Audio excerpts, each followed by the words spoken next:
Hey guys and gals, what is up? Good Friday morning to you. This is October the 7th, 2022, and we are on episode 113, I believe. Today is a replay of the presentation that I did at Self-Reliance Festival last weekend.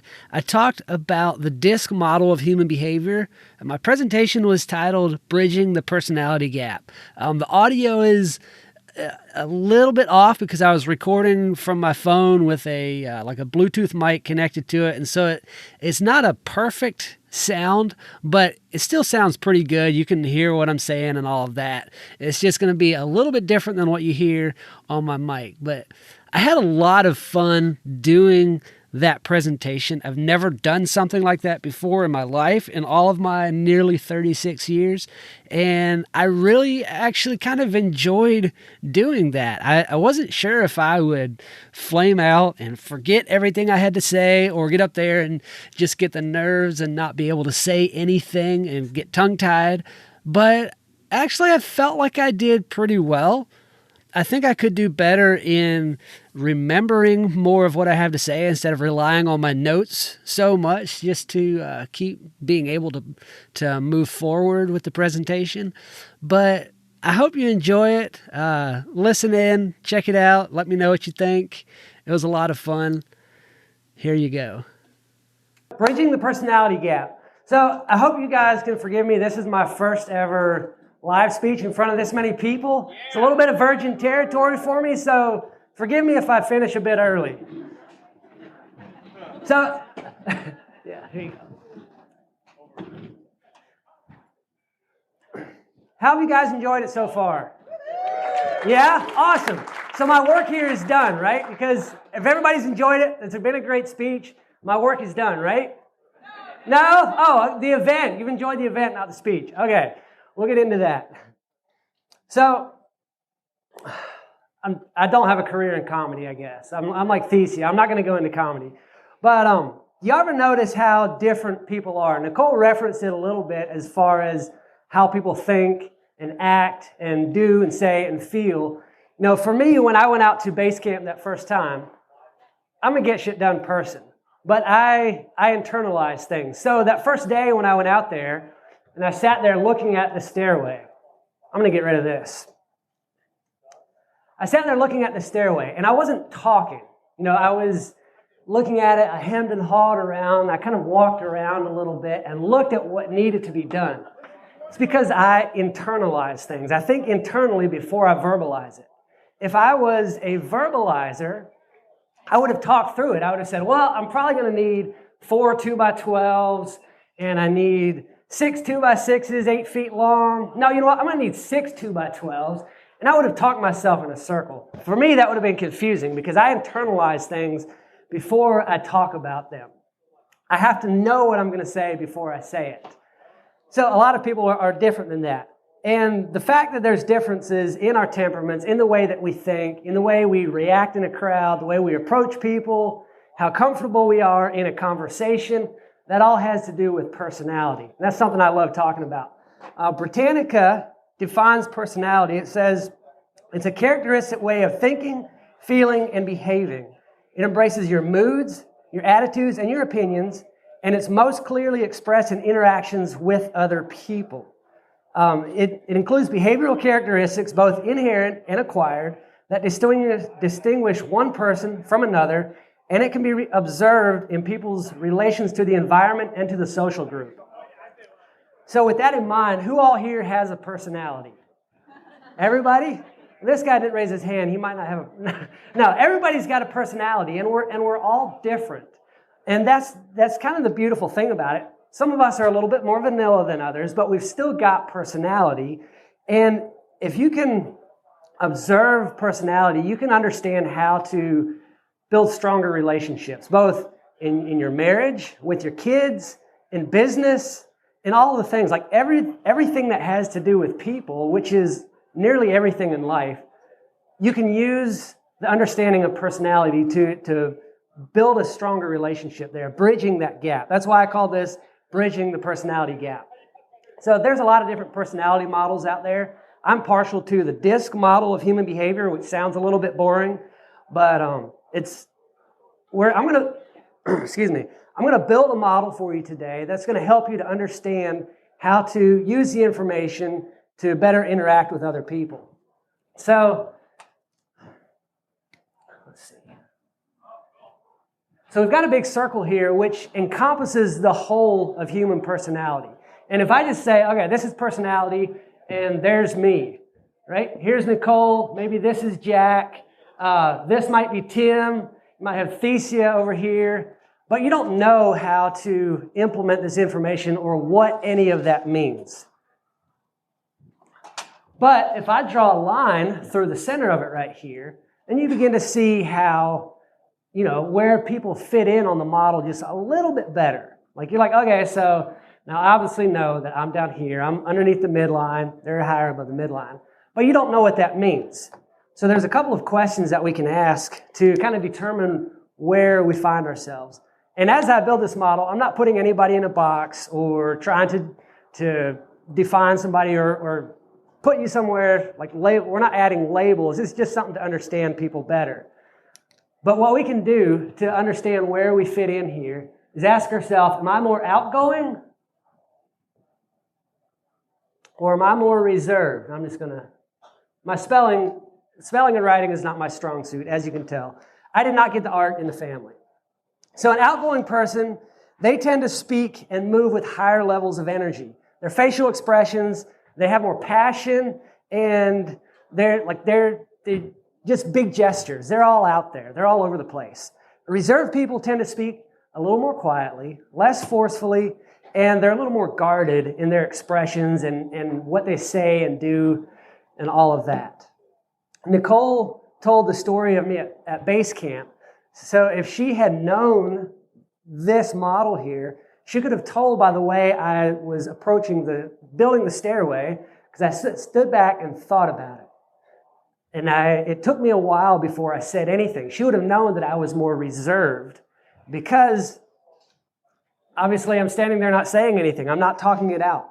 So outgoing people, again, are fast-paced. They're involved in what's going on, energetic, optimistic, positive, and enthusiastic.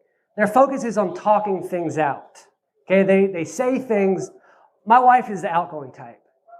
And it's like her brain doesn't produce words unless they're coming out of her mouth. They have to come out of her mouth for her to know what's going on in there. For me, I have to think of the complete sentence, and then is that worth saying? I don't know if I want to expend the energy to say that or not. The whole sentence has to be formed.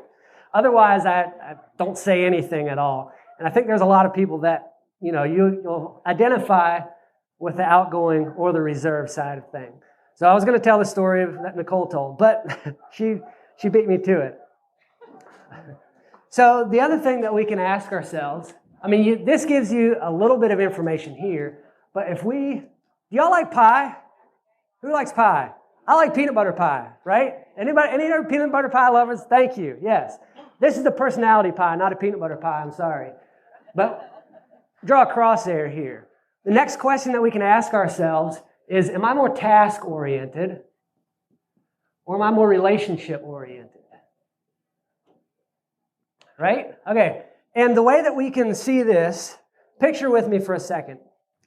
Joe is out raking the leaves one Saturday morning. He knows he's got to get the leaves raked before he watches the big game. It's probably Georgia's going to play Alabama and they're going to kick their tail. Any Alabama fans out here? I'm sorry, last year. So Bill is out there. He's raking the leaves. He goes and starts in the corner of the fence and he goes down the line raking the leaves. A pretty logical thing to do. But you can tell, he's focused on the job at hand. He's looking down, not looking around out here, because his neighbor John might step out the door, and he does not want to talk to him at all. So he's raking the leaves. He's focused on the task at hand. On the other side of John did I use Joe already? Joe? Joe is out there in the yard. He's kind of raking the leaves. He's walking around, kind of looking around to see who he can talk to. As soon as John steps out, or Bill, or as soon as the neighbor steps out the door, he's like, hey man, are you going to watch the game today? He's all about the relationship.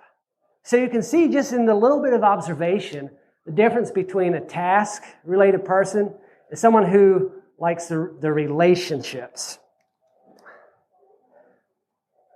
A task-oriented person, somebody who is focused on the job at hand. They prefer form, function, programs, plans. They like having projects to do, and there's always a process to things. Their focus is on getting things done. Somebody who is relationship-oriented, they're focused on the relationships. They're more caring, sharing, often more emotional. They have feelings. They talk in terms of feelings, and friendships is their focus. They often think about how other people feel. So you have your, in the 4 quadrants, you have your outgoing and task-oriented person, your outgoing and relationship, you're reserved in relationship, and you're reserved and task-oriented. And I've got words to describe each of these. And I told you earlier, this was the DISC model of human behavior. So you've got your high D, which is outgoing and task-oriented. They are often the person who tends to be more dominant, very direct. Like they just come up and tell you exactly what they want to tell you. And they're often leaning in. Like they're going to be in your face and kind of feel like they're encroaching on your territory. They're very demanding, decisive, determined, and a high doer. So they'd probably fit in really well with Nicole's GSD crew. Let's get shit done if y'all didn't catch that earlier. The outgoing and relationship person, the high I. They are very inspiring, influencing, impressionable, interactive, and they're interested in people. They are, like my wife fits up in, she's about right in here in the graph, very talkative, always caring about the people. It's always the people over the task. When we go to do something, I just want to get the work done. I don't care who's there. If you're here, help. She wants to talk to the people and have fun doing the work. The S personality, they are the reserved and people-oriented. They're supportive, steady, stable, sweet, status quo, and shy. And I'll say this, all of us have a blend of the 4 personality types. So I'm actually a high C with a D as a secondary. So it's not like you have only one and none of the other. So you might find yourself in all of these. The C personality, the reserved and task-oriented, they're more cautious, calculating. Remember the story where I helped Nicole? I stood back calculating what needed to be done. They are very competent, conscientious. I like the competent one. I like being competent. Very contemplative and careful. So I'll put it this way. Who here likes guns? Yeah, everybody likes guns. I mean, this is Tennessee. Come on. So if you go to the shooting range, there's all kinds of different people that are out there shooting guns, right? You're going to have one guy that comes up, it's like, oh man, this is a sweet gun. Just shooting, right? And then it's like, oh, maybe I should aim. Take aim on that. That's your high D personality. He's very outgoing, and he's just going to go charge in and do it. He's a ready, fire, aim type of person. Then you've got the high I personality, the one that's fun, that likes to talk, that likes other people. They like the gun. They pick it up. Oh man, this is so cool. Like, yeah. Just they're talking to the other people about the gun. Maybe not firing, but they're dealing with the people. Then your S personality is worried about, boy, I have this big gun here. Is that going to hurt my shoulder? Should I have some padding? What's behind the target? Is somebody going to get hurt if I miss? What about the noise? Are the neighbors going to care about the noise? They're worried about that. Unfortunately, the C personality type is a ready, aim, aim, because they're always thinking things through. It's like, I got to check the wind speed, figure for the rotation of the earth, and they're trying to make all the calculations to take a little 25-yard shot. So their struggle is aiming and never firing. Have y'all watched the TV show Friends? Anybody? So you've probably seen these people in that TV show. What would you said you watched Friends back here. Where would you put Monica on this scale? The S? Actually, Monica is a D. She's the hard-charging, driving, likes to be in charge, get stuff done. She's always doing things. She's very demanding. Joey was the I type. Everything was about fun and people, okay? Rachel was the S, always sharing, caring, helping people out, doing, being with the people, helping them out. And then Ross is the C type. So if you're familiar with with the TV show Friends, you can watch that and you'll see a little bit better how they fit in there. So I'm going to go into, where are we at on time? We got plenty of time? Don't know? Okay. I'm going to go into some of the basic motivations, the environment needs that each person has, and how they respond, or the type of people they respond best to, because just knowing this information can help you to see where people are at, can help you to understand people a little better, but you don't know how to adapt that information to create those stronger relationships, right? Because you're like, okay, so I know this guy is outgoing and relationship oriented, but I don't know what to do with that. But I'm going to help you out with it. So the high D personality, they like challenge, choices, and control. And for those of you who have kids or who have your own business, you know that there's people out there who, if you say, all right, Joe, go do this thing, just go get it done and walk away. There's people, maybe your kids, maybe your coworker, employee, they do not like that, right? If you have a business or kids, they don't like just being told what to do, not given the option to figure it out, to decide what to do. To them, saying, go do that, that's a challenge. It's like, no, I'm not going to go do that, because you just threw a challenge at me. But if you turn that around and say, there's people that you can say, go do that, and they won't do it, but you can take the same thing and say, I bet you can't do that thing, and they're going to go get it done. It's because it's a challenge to them, and they've got the choice to do it or not. A guy told a story once, a guy that I learned DISC from. He said his daughter, he had a really hard time getting her to go to bed. Her bedtime was 9 o'clock. And as he got to understanding personalities a little bit, he learned that she was the high D personality. He was not giving her, it was a challenge to get her to go to bed because he wasn't giving her choices and control. So he said, I'm going to play a little trick on her. He said, tonight, Susie, you can go to bed at 8 o'clock or 9 o'clock, your choice, but one of those two. What do y'all think she did? She went to bed at 8 o'clock because she knew her dad wanted her to go to bed at 9 o'clock. So she had the control to go to bed early. It was her choice. So that's kind of the high D personality. Some of the things that they need in their environment to operate the best. They like freedom. They like authority. You know, they would prefer to be the ones telling you what to do rather than being told what to do. Varied activities, difficult assignments, and in a work environment, they like opportunities for advancement. I've got a good story for this next one. The high I personality likes recognition, approval, and popularity. Now, I already told you, my wife is the high I. She likes to be recognized, she likes to be approved of, and she likes people to like her. So my dad loves shredded wheat. And a few years back, it had been a long time since he had shredded wheat because he was not able to find it in the grocery store. My wife went to Kroger one day and was like, hey, they have shredded wheat there. We should get some for your dad.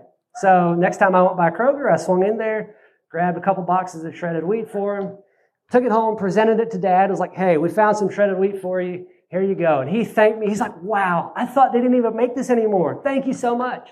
My wife is standing back here. She goes, I found that. That was me. She wanted to be recognized for that. She wanted that popularity because that's her personality type. Now, if I didn't understand that, I'd be like, you just always want to steal my thunder, don't you? You don't like when I get anything good. But understanding that she likes the recognition and the popularity, that helped me to have a little grace for that. She wasn't just trying to steal my thunder. She was just trying to fill a need that she had with her personality style. So their needs and their environment. Let me take a drink. Their needs are for prestige, friendly relationships, opportunities to influence others. My wife influenced my dad through finding the shredded wheat and having me go get it. And they like to inspire others and verbalize ideas. I already said my wife is one who, like, word vomit. I get home from work and it's like, fire hose to the face. But it's good because I understand her. I'm going to go back to the D personality type. Some of we give them an exclamation point for the symbol because they are they're emphatic in everything. They're very emphatic in the way they talk, in the way they work, in the way they think, in the way they do. They're always moving forward towards something specific. And they like to lead or be in charge. They're upbeat, fast, and powerful. Their basic priority in life, if you are very high on the D, they want power. If they're very low on the D, they prefer participating. So that's the two opposite ends of the spectrum there. Some of their nonverbal communication styles that you can use to recognize people are the very firm handshake, steady eye contact if they're interested in what you're saying. They're emphasizing, probably pointing fingers, like they're very direct with what they're talking about. They maybe display impatience, have fast-moving body language, and they don't like being touched. Like, there's people in conversation that'll come touch your arm or whatever. The high D personality does not like that. They're like, no, stay back. And I said earlier, they're always leaning in. Like if you have their attention, they're leaning in. They're interested in what's going on. By percentage of population, they're about 10%. Some people who you might know who also are the D personality are Donald Trump, Judge Judy, Dr. Phil, and Hillary Clinton. So that you can see in the public sector, some people that fit that. Going back to the I personality, which I described a little bit, they get a star because they love the recognition and the popularity. That's my version of a star. They like to persuade others to their way of thinking, and they're very good at it because they have all the words to say. Like they don't have to think things through to talk. They're ready, probably looking for you to pause a little bit in your conversation so that they can insert what they have to say. Their focus on life is all pulling in the same direction. If we can all pull in the same direction, our success will never end. And their ideal environment is one that's fun, friendly, and exciting. So if you have kids or employees who you can't seem to get motivated to do things, like I said earlier, the guy out raking the leaves looking for somebody, maybe stopping to talk to a puppy or look at a rose or a butterfly, they want that interaction and that relationship. That's what they're looking for. So if you can give your kids doing a task or your employees, if you can give them that environment, they'll thrive a lot better. Their basic priority in life is interacting with people because they're relationship oriented. So they look for the people, the puppies, the fence posts, it doesn't matter, something to talk to that will listen to them. If they're very low, they isolate themselves. They prefer being alone. Like they recharge best in a alone environment. Some of their nonverbal communication styles, very animated facial expressions, a lot of hand and body movement. They're very contact oriented. If you're standing there and they come up to talk to you, they'll probably give you a hug, put their arm around you, or they might touch your arm while you're talking, some of those things. They're very contact oriented. And people gravitate towards their space. I know you've been in crowds where it's like there's always that one guy or girl who everybody is around, like just listening to every word they have to say. That's probably the outgoing and relationship-oriented person because they're very personable. They're charmed, they're poised and charming, and they can look distracted sometimes. By percentage of population, they're about 25 to 30%, and a couple examples are Jim Carrey, Will Smith, Oprah Winfrey, and Ellen DeGeneres. So now we're going to move to the S type. Like I said earlier, their basic motivations are security, appreciation, and assurance. Or maybe I didn't say that. But what they need is that security. Okay, remember the example with the guy or shooting a gun? They were worried about, well, is it going to hurt my shoulder? Or what's behind the target here that we might hurt? Are the neighbors going to be upset about the noise? They're worried about other people. They need that assurance and the security. Their symbol is a plus, right here, plus and minus sign because they're okay either way. They just want to be there to help people because they're more worried about harmony than they are about anything else. As long as everybody gets along, they're okay. That's what they want. I think the Three Musketeers were probably the S type because their motto was all for one and one for all. Everybody together, like all in harmony. And their ideal environment is one that's predictable, stable, and harmonious. They like to know what's happening. They're The I personality is very spontaneous. They might say, hey, let's jump in the car and drive to Florida this weekend, or in 10 minutes. Like, I'm ready to go, let's go. The S personality, that doesn't work for them. They need to know at least a week in advance. They have to see it coming down the pipeline for them to prepare, to feel like that's something that they can do. Their basic priority in life, if you are very high S, is routine. And if you're very low in the S, which would be the opposite end of the spectrum, they like change. So you can see the two differences there.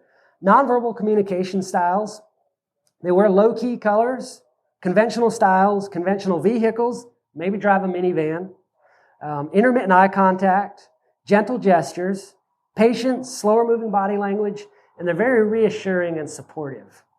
They're about 30 to 35% of the population, and let's see, people like Martin Luther King Jr., Paula Abdul, Mother Teresa, and Gandhi would fit the S personality type.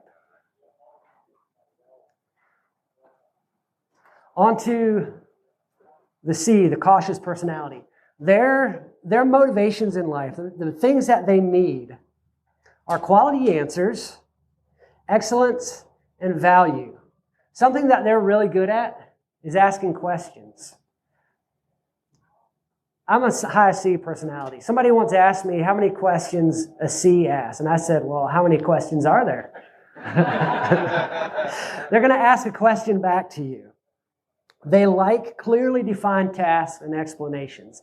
It's not a, hey, I need you to go take care of that thing out there, and no details. They want all the details so that they can fulfill your expectations. And I apologize if I'm spending a little more time on this one. I'm more familiar with that one. They like sufficient time and resources to accomplish a task. Team participation is high for them. They don't like taking risks. Although they will take a very calculated risk, they're not somebody who's likely to go cliff diving or skydiving or something that the high D personality might do, because they like that excitement. Again, their symbol is a question mark because they ask all the questions. How many questions are there? They like consistent quality and excellence. And that's probably why, for me, in construction, why I can build a good name for myself, because I like quality. I don't like doing things half-assed. It's going to be done right. They say in any service-based business, you can have three things. You can have it cheap, fast, or good. I try to only be good. I'm not very fast because I'm going to take the time to make sure it's done right, and I don't like being cheap because then nobody's happy. You have to be fast if you're cheap. So I like the quality. Their focus is that anything worth doing is worth doing right. And they often think that they're right. Even if they let you win the argument, they're like, yeah, but I'm right. And they might not say it. And their ideal environment is one that has procedures, accuracy, and quality.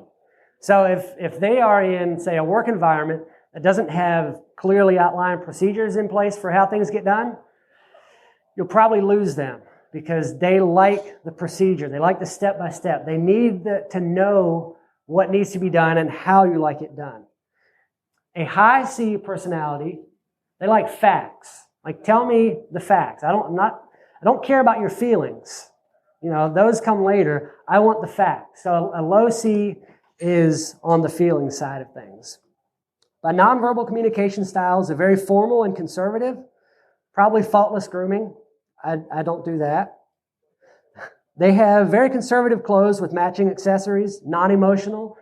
That is me. Few facial expressions, few gestures, and the ones they do are very controlled. They're not like all out here like the I or the I and the D personality. They're very controlled in their gestures and how they move.